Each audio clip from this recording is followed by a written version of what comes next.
Hello people!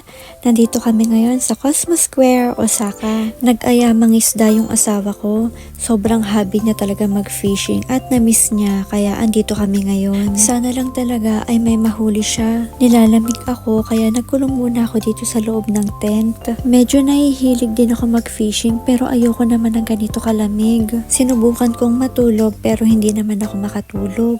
May naririnig akong nagtatagalog sa labas.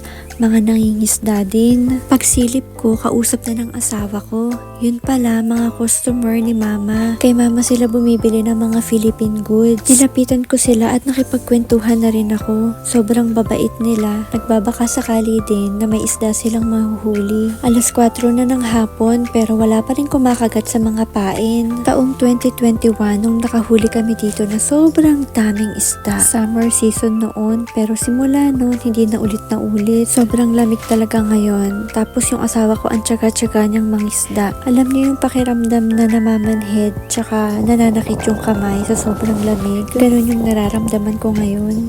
Pero siya parang wala lang. Ayan, nagliligpit na kami kasi talagang wala talagang huli. Pero siya gusto niya pa talagang mangisda. Pinilit ko lang talaga siya na magligpit na. Minsan, kapag ganitong oras, maraming pumupunta para mangisda dito. Dahil kapag paggabi na daw, doon daw nagsisilabasan yung mga isda. Kaya kong samahan yung asawa ko kahit magdamag pa yan. Basta katabi namin yung sasakyan. Dito kasi sa Cosmos Square, may distansya yung parkingan ng sasakyan doon sa mismong fishing area. Ngayon naman, papunta kami kay mama. Doon kami maghahapunan ngayon.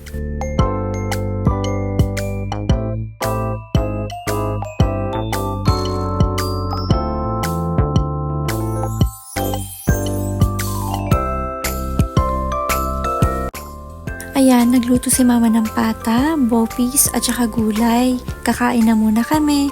Hanggang dito na lang. Mag-iingat tayong lahat. Bye-bye!